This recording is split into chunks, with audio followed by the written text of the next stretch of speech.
प्रिय विद्यार्थियों, आज का टॉपिक है बीए सेकेंड ईयर विश्व इतिहास, जिसका प्रमुख शीर्षक है फ्रांस की क्रांति। फ्रांस की क्रांति निरंकुश सत्ता तथा सामाजिक व आर्थिक असमानता के विरुद्ध अधिकारों की लड़ाई थी। फ्रांस की क्रांति के बीच वहाँ की शासन व्यवस्था के अंदर ही थे। उस समय फ्रांस में राजनीतिक, सामाजिक व्यवस्थाएं, आर्थिक व्यवस्थाएं पूर्ण रूप से सड़ चुकी थी। इसके लिए फ्रांस के अदूरदर्शी और अक्रमणीय शासक जिम्मेदार थे। उस काल की राजनीतिक, सामाजिक, आर्थिक व्यवस्था के बारे में हम जान लेते हैं कि वहाँ क्या था। इतनी खुशी या इतना आक्रोश शायद ही विश्व की किसी दूसरी घटना पर व्यक्त किया गया है जितना कि सन 1789 की फ्रांसीसी क्रांति पर किया गया। कांट, हीगल, वर्ड्सवर्थ ने इस क्रांति पर खुशी व्यक्त की तो एडमंड बर्क ने आक्रोश जाहिर किया। जर्मन दार्शनिक कांट ने इसे विवेक की विजय का, हीगल ने इसे क्रांति की याद में पौधे लगाए। अंग्रेज कवि वर्ड्सवर्थ ने अभिभूत होकर अपने युवा व फ्रांसीसी न होने पर खेद प्रकट किया। वर्ड्सवर्थ ने लिखा है कि उस नवप्रभात में जीवित होना ही वरदान था और युवक होना तो स्वर्गिक ही एक अनुभूति थी। इस प्रकार क्रांति के बाद फ्रांस का महत्व इस बात से लगाया जा सकता है कि एक बार मेटरनिक ने कहा था कि क्रांति यानी फ्रांस में क्रांति को जुकाम होता है तो समस्त यूरोप छींकता है। यूनान की स्वतंत्रता सन 1830 में फ्रांस की क्रांति ने महत्वपूर्ण योगदान दिया, क्योंकि क्रांति के सिद्धांतों से यूनान के स्वतंत्रता संग्राम को बल मिला। ब्रिटिश नेता चार्ल्स जेम्स फॉक्स ने फ्रांसीसी क्रांति के बारे में कहा था कि दुनिया में अब तक घटने वाली सभी घटनाओं में महानतम व श्रेष्ठतम थी। ऐसा ब्रिटिश नेता चार्ल्स जेम्स फॉक्स ने कहा था। अब हम वहाँ की राजनीति व्यवस्था को जानते हैं। तो वहाँ लुई 14 सन 1643 से 1715 ईस्वी तक फ्रांस में निरंकुश शासक था। फ्रांस ने यूरोपीय देशों के साथ कई युद्धों के कारण राजकोष खाली कर दिया। राजकोष का अधिकतम धन युद्ध व दरबारी विलासिता में खर्च होता था। इनसे अपने उत्तराधिकारी को अंतिम समय में कहा कि फ्रांस को युद्धों से बचाए तथा सामान्य जनता को अधिक करों से मुक्त करे, ऐसा लुई 14वें ने कहा था। लेकिन इस सलाह पर उत्तराधिकारी लुई 15वें तथा लुई 16वें ने कोई भी ध्यान नहीं दिया। लुई 14वें ने कहा, आई एम द स्टेट, मैं ही राज्य हूँ। तो लुई 15वें ने शासन किया था सन 1715 से 1774 ईस्वी तक। वह अक्रमणीय व विलासी शासक था। उसने फ्रांस की बिगड़ती स्थिति को सुधारने का कोई प्रयत्न नहीं किया, बल्कि कहा कि वर्तमान व्यवस्था में भी समय कट जाएगा। उसने अपनी मृत्यु पर कहा कि मेरे मरने के बाद प्रलय होगी, यानी प्रलय यानी कयामत। उसके बाद लुई 16वां फ्रांस का शासक बनता है। उसका शासनकाल था सन 1774 से 1793 ईस्वी तक, और इसी समय फ्रांस की क्रांति हुई थी। लुई 16वें के समय फ्रांस की क्रांति की घटना घटित हुई। यह ऐसे निराशाजनक समय में शासक बना जब व्यवस्थाएं अस्त व्यस्त थी। इसमें नेतृत्व क्षमता का अभाव था, उसमें निर्णय लेने की क्षमता नहीं थी। वह बिना कुछ सोचे किसी की भी सलाह को मान लेता था, यानी कान का कच्चा था। वह बुद्धिहीन था जो केवल समय की बर्बादी करना जानता था। उसने ऑस्ट्रिया के शासक जोसेफ द्वितीय की बहन और महारानी मैरिया थेरिस की पुत्री मैरी अंतोनेट से शादी कर ली। वह मैरी अंतोनेट राजकार्य में बहुत हस्तक्षेप करती थी। वह बुद्धिहीन, अभिमानी और जिद्दी थी। वह हमेशा चाटुकारों से घिरी हुई रहती थी। इतिहासकार फिशर ने मैरी अंतोनेट के बारे में कहा कि वह ऐसे साइरस यानी भोंपू के समान प्रतीत होती थी, जो कि जहाज को चट्टानों की ओर ले जा रहा था, यानी टक्कर करवाने के लिए। उसने एक बार रोटी के लिए आंदोलन करने वालों के बारे में कहा कि वे केक क्यों नहीं खाते, रोटी नहीं खाए तो केक खा ले। उनको ये पता नहीं था कि जब रोटी नहीं मिलती तो केक कैसे खाए, यानी उनके पास कैसे आर्थिक उपलब्धि रहती थी किसानों के पास उस समय के। इससे उसकी बुद्धिहीनता व व्यवस्था से रहित जानकारी का परिचय था। अब वहाँ सामाजिक व्यवस्था। तत्कालीन फ्रांस में समाज 3 वर्गों में विभाजित था। पहला वर्ग था पादरी, दूसरा था कुलीन वर्ग और तीसरा था जनसाधारण वर्ग। उच्च पादरी यानी प्रथम स्टेट व कुलीन वर्ग द्वितीय स्टेट, सुविधा व संपन्न वर्ग था। वहीं सर्वसाधारण वर्ग कृषक, मजदूर, मध्यम श्रेणी के लोग तृतीय स्टेट में शामिल थे, जो भारी विषमताएं और गरीबी से ग्रस्त थे। इस प्रकार सामाजिक अव्यवस्था के बारे में नेपोलियन बोनापार्ट ने कहा था कि मध्यम वर्ग का अहम भाव ही क्रांति का असली कारण था। स्वतंत्रता तो एकमात्र बहाना थी। इतिहासकार मैरियर का मत था कि वास्तव में जब क्रांति हुई तो वह मुख्यतः राजा के निरंकुश एक तंत्र के विरुद्ध नहीं, वरन विशेषाधिकारों से युक्त वर्गों, कुलीन व पुरोहितों के विरुद्ध थी। क्रांतिकारियों ने प्रारंभ में ही उन्हीं को समाप्त किया था। अब फ्रांसीसी क्रांति के क्या क्या कारण रहे उसको हम जानते हैं। तो पहला जो मुख्य कारण था वो था मैरी अंतवानेत का विलासितापूर्ण जीवन। दूसरा था कानून व्यवस्था चौपट। तीसरा था सामाजिक असमानता। चौथा था बौद्धिक क्रांति। और इस प्रकार जो अंतिम कारण था वो था आर्थिक स्थिति डावाडोल, या उसको हम विषमता कह सकते हैं। इस प्रकार इनको अगर हम विस्तृत जाने तो पहला कारण है मैरी अंतवानेत का विलासितापूर्ण जीवन।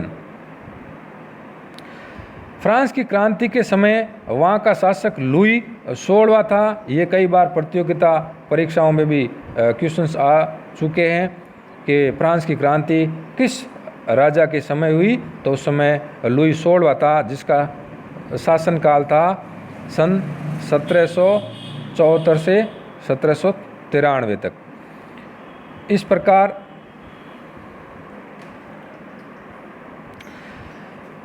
गद्दी पर बैठते समय उसकी आयु 20 वर्ष ही थी।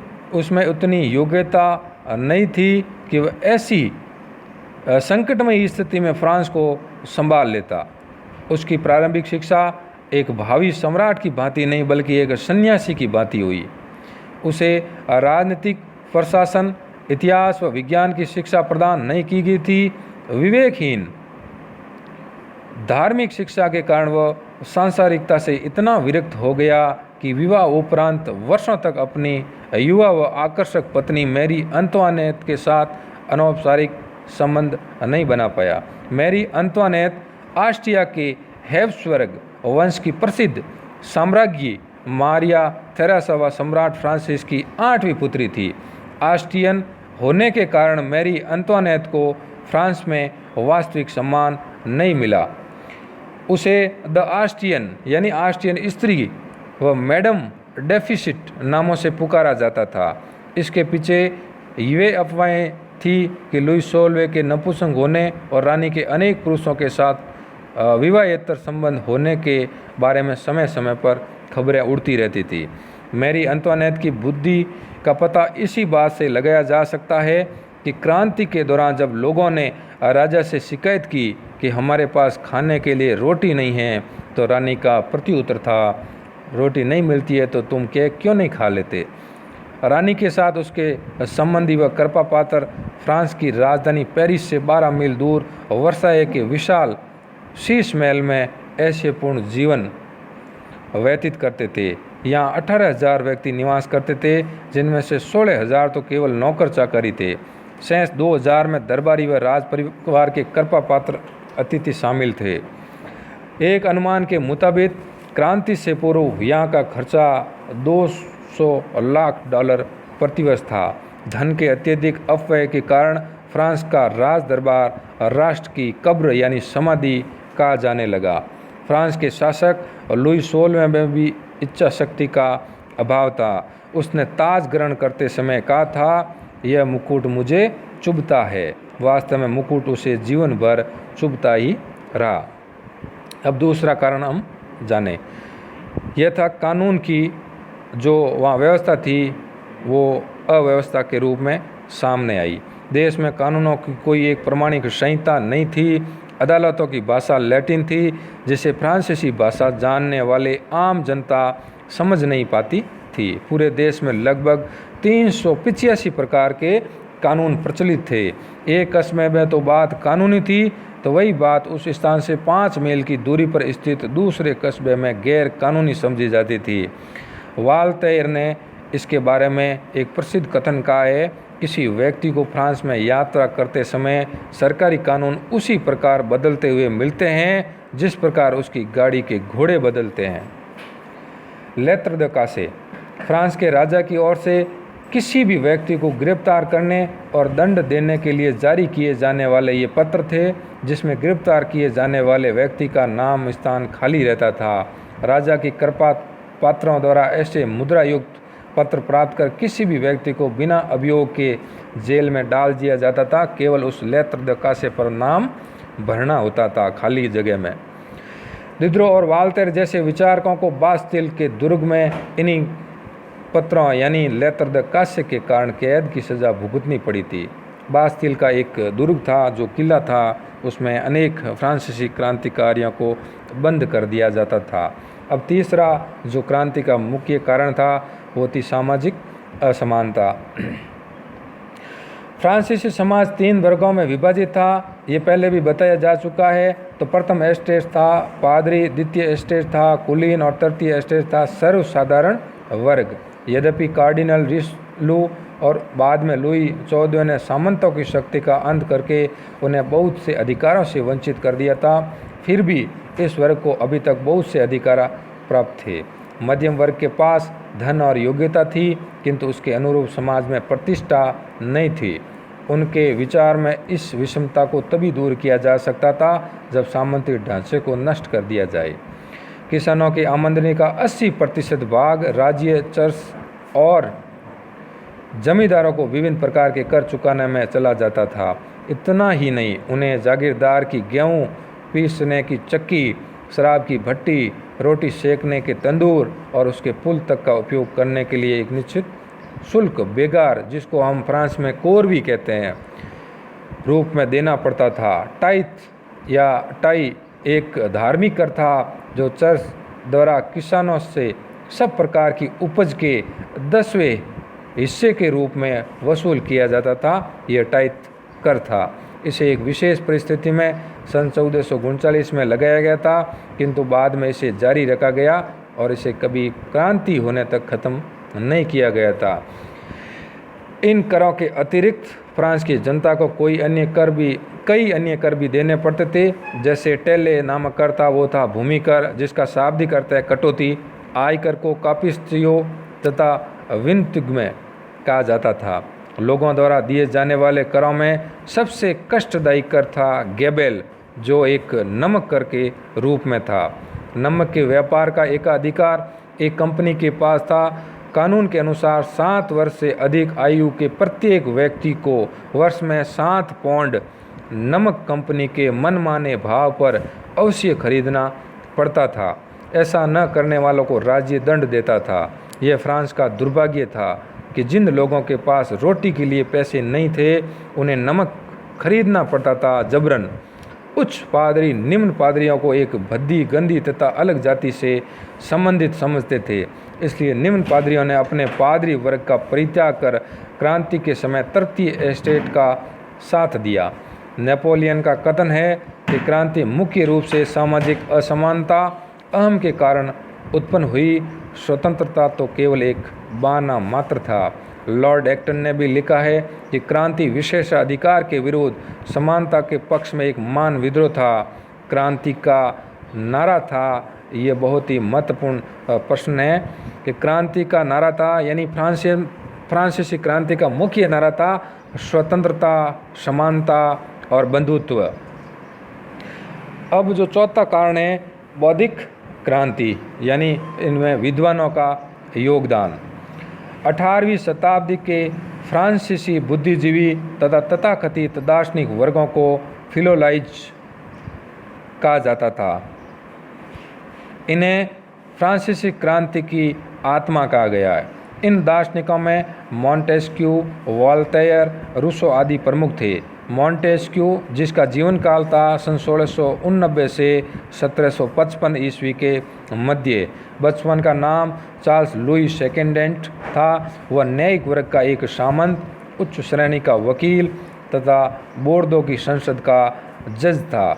उसकी प्रथम प्रसिद्ध रचना थी पर्शियन लेटर्स, जिसमें 2 काल्पनिक ईरानी यात्री फ्रांस की यात्रा करते समय वहाँ के समाज के विभिन्न पक्षों पर अपने व्यंग्य पत्रों के माध्यम से व्यंग्य करते हैं। उसकी सर्वाधिक प्रसिद्ध रचना थी द स्पिरिट ऑफ लॉज सन 1747 ईस्वी, जिसका केंद्र बिंदु उसकी विधिक विषयक धारणा है। उसने शक्ति पृथक्करण का सिद्धांत दिया, यानी मॉन्टेस्क्यू का सिद्धांत शक्ति पृथक्करण का सिद्धांत के नाम से जाना जाता, जिसके अनुसार नियंत्रण और संतुलन बनाए रखने के लिए शासन की तीनों अंग कार्यपालिका, व्यवस्थापिका और न्यायपालिका पृथक पृथक हो, और भारत सरकार के जो वर्तमान ये तीनों अंग है वो मॉन्टेस्क्यू के सिद्धांत के आधार पर आधारित है। यूरोप के बौद्धिक देवता वोल्टेयर, इसका जीवन काल था सन 1694 से लगाकर 1778 ईस्वी। इसका मूल नाम फ्रांसिसो मारिए आरुआ था। सन 1718 में इसकी पहली रचना थी एडिप प्रकाशित हुई। यद्यपि वह बाइबल और चर्च में विश्वास नहीं करता था, फिर भी वो नास्तिक नहीं था, यानी उसकी ईश्वर में आस्था थी। आस्तिक और नास्तिक वह होते हैं, यानी आस्तिक यानी जिसकी ईश्वर में आस्था हो, भगवान में आस्था हो, और नास्तिक जिसका विश्वास इन सब में नहीं हो। उसका मत था कि ईश्वर अपने को प्रकृति और मानव हृदय में अभिव्यक्त करता है, बाइबल और चर्च में नहीं। वह पोप को विदेशी पादरी कहता था। वह व्यंग्य में कहता था कि दुनिया में एक ही ईसाई था, वह भी सलीब पर चढ़ा दिया गया, यानी वो ईसा मसीह की ओर उसका इशारा था। चर्च के भ्रष्टाचार का विरोध करते हुए उसने कहा, इन भ्रष्ट चीज़ों को यानी चर्च को नष्ट कर दो, जिसके कारण उसे जेल जाना पड़ा। जेल में उसे कागज़, कलम और दवात नहीं दी गई, जिसके कारण पुस्तकों की लाइनों के मध्य शीशे के टुकड़ों से उसने कविताएं लिखी।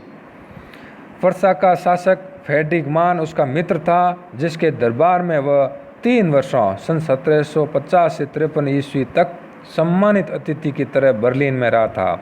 रूस की महारानी कैथरीन द्वितीय भी उसे अपने दरबार में बुलाने के लिए लालायित थी। इतना सब होने के बावजूद सामंत और पादरी वर्ग उससे आतंकित था और इंग्लैंड के विषय में लिखे गए उसके लेखों लेटर्स ऑन इंग्लिश को पेरिस की पार्लियामेंट में खुलेआम जलाने का आदेश दिया। इस पुस्तक में उसने इंग्लैंड में प्रचलित विचार स्वतंत्रता की प्रशंसा करते हुए अप्रत्यक्ष रूप से उन फ्रांसीसी प्रतिक्रियावादियों की आलोचना की थी जो सुधारों का विरोध कर रहे थे। वह अपने समय का सबसे प्रभावशाली और प्रतिष्ठित लेखक था। अभिव्यक्ति की स्वतंत्रता के संबंध में उसका कहना था कि हो सकता है मैं आपके विचारों से सहमत न हो पाऊँ, किंतु आपके विचार व्यक्त करने की स्वतंत्रता का समर्थन करूंगा। ऐसा राजस्थान पत्रिका के संपादकीय पृष्ठ पर हमेशा आपको लिखा मिलेगा। ये वॉल्टेयर का प्रसिद्ध कथन है। उदार निरंकुशवाद का समर्थन करते हुए वॉल्टेयर का कहना था, मैं चूहों की अपेक्षा एक सिंह द्वारा शासित होना पसंद करूंगा। वॉल्टेयर को अपने क्रांतिकारी व उग्र विचारों के कारण फ्रांस छोड़कर स्विट्जरलैंड में शरण लेनी पड़ी थी। 25 वर्षों तक विदेश में रहने के बाद सन 1778 में वह फ्रांस लौटा और उसी वर्ष उसकी मृत्यु हो गई। अपने स्वतंत्र, निर्भीक, स्पष्ट विचारों के कारण वॉल्टेयर फ्रांस में प्रबोधन युग का नेता माना जाता है। जिनेवा में एक घड़ीसाज के घर जन्मे रूसो, जिनका जीवन काल था सन 1712 ईस्वी से लगाकर 1778 ईस्वी के मध्य, अपने निबंध discourses on science and arts में आधुनिक सभ्यता की आलोचना की। एमिल नामक उपन्यास 1762 ईस्वी में प्रकाशित हुआ और कर्तृत्व की आलोचना करते उसने बैक टू नेचर यानी प्रकृति की ओर लौटो का नारा दिया। रूसो, ऐसा नेपोलियन ने भी कहा है, अगर रूसो नहीं होता तो ये फ्रांस की क्रांति नहीं होती। एमिल ऐसे प्रभावित होकर रानी अंतोनेट ने अपने निवास के लिए एक छोटा बंगला बनवाया था। ग्वालिन के काम में अभिरुचि ली। इस पुस्तक में उसने शिक्षा को व्यक्ति के सहज और नैसर्गिक विकास का उपकरण बताया। आज की मॉन्टेसरी, किंडरगार्टन जैसी शिक्षा पद्धतियों का पूर्वाभास उसके इसी ग्रंथ में, एमिल में मिलता है। ये शिक्षा मनोविज्ञान का भी महत्वपूर्ण ग्रंथ है एमिल रूसो का। रूसो का कहना था कि कोई भी व्यक्ति इतना धनी नहीं होना चाहिए कि वो दूसरे को खरीद ले, कोई भी व्यक्ति इतना गरीब नहीं हो कि वो अपने आप को ही बेच दे। सन 1762 ईस्वी में प्रकाशित उसकी सबसे प्रसिद्ध पुस्तक सामाजिक संविदा यानी सोशल कॉन्ट्रैक्ट इस वाक्य से प्रारंभ होती है। मनुष्य स्वतंत्र पैदा हुआ है, फिर भी वह हर जगह सर्वत्र जंजीरों से जकड़ा हुआ है। रूसो ने स्वीकृति अथवा स्वीकारोक्ति शीर्षक से अपनी आत्मकथा तथा जिली नामक उपन्यास की रचना की। फ्रांस की क्रांति का प्रसिद्ध आदर्श वाक्य स्वतंत्रता, समानता, बंधुत्व अर्थात भ्रातृत्व उसी के विचारों से प्रेरित था। नेपोलियन ने इसलिए कहा था, यदि रूसो नहीं होता तो फ्रांस में क्रांति नहीं होती। रूसो बहुत बुरा था, उसी ने क्रांति को आसन किया। यानी नेपोलियन बोनापार्ट था जो प्रारंभ में तो क्रांति के पक्ष में था, जैसे ही वो राजा बना तो क्रांतिकारियों को उसने दबाने का कार्य किया। क्रांति के दिनों में लुई सोले ने भी कहा था कि इन दो व्यक्तियों रूसो और वॉल्टेयर ने फ्रांस का सर्वनाश कर दिया। कहते हैं कि रॉबस्पियर रूसो की रचना सोशल कॉन्ट्रैक्ट को बाइबिल की तरह तकिए के नीचे रखकर सोता था। ऐसा लगता है कि वह रूसो को खुदा और अपने को पैगंबर मानता था। रूसो का महत्व उसे दी गई अनेक संज्ञाओं से लगाया जा सकता था, यथा क्रांतिकारियों का पैगंबर, अशांत आत्माओं का अमर अपवाहक, आत्मा अभिव्यक्ति के नए स्वच्छंदतावाद का दार्शनिक, संतोष का मसीहा, लौकिक मुक्ति का उग्र देवदूत, धर्मनिरपेक्ष समाज के आगामी युगों का वैतालिक, ये रूसो की उपाधियाँ थी। अब जो अगला विद्वान है फ्रांस में वो है दिदरो, जिसका जीवन काल था सन 1713 से 1784 ईस्वी तक। इंग्लैंड के प्रभाव में आकर विवेक के महत्व पर बल देते हुए फिलोसॉफिक थॉट नामक पुस्तक लिखी दिदरो ने।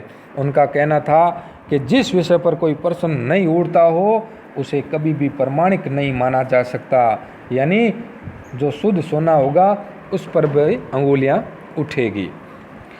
विश्वास करने के लिए शंका करना अनिवार्य है, यानी वहम करना।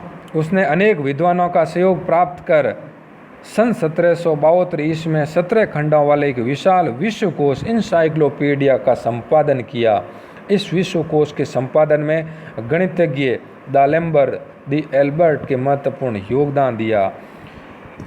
इस कोश के कुछ भागों के प्रकाशित होने के बाद पुरातनपंथी लोगों द्वारा इसका विरोध प्रारंभ किया। सरकार ने भी हस्तक्षेप किया। ऐसी स्थिति में दालेम्बर ने निराश होकर वाल्टेयर से पत्र व्यवहार किया। वाल्टेयर ने उसे प्रोत्साहित करते हुए लिखा कि हम मानव मस्तिष्क में होने वाले महान क्रांति के बहुत करीब है और हम लोग उसके लिए आप लोगों के ही विशेष कृतज्ञ है। वाल्टेयर ने दिदरो को फ्रांस से बाहर जाकर विश्वकोश यानी इंसाइक्लोपीडिया को पूर्ण करने का सुझाव दिया, लेकिन दिदरो अडिग रहा और सभी व्यवधानों के बाद उसने विश्वकोश को पूर्ण किया। फ्रांसीसी क्रांति ने दिदरो फ्रांसीसी सरकार ने दिदरो को अपना घोर शत्रु मानते हुए उसकी रचनाओं को जलाया और सन 1749 ईस्वी में उसे जेल में डाल दिया। फ्रांस की क्रांति को उभारने में तत्कालीन भू अर्थशास्त्री वर्ग फिजियोक्रेट्स का भी बड़ा योगदान रहा। इसका नेता लुई 15वें का राजवैद क्वेश्चन था। इस समूह ने प्रकृति को धन मानकर अपने को राजनीतिक व आर्थिक विचार व्यक्त किए। क्वेश्चन ने अतिरिक्त Jean de Gournay, Dupont de Nemours, Jacques Turgot, Mercier de Riviere इस विशिष्ट समूह के सदस्य थे। अब जो फ्रांस में अगला क्रांति का कारण है वो है आर्थिक विषमता।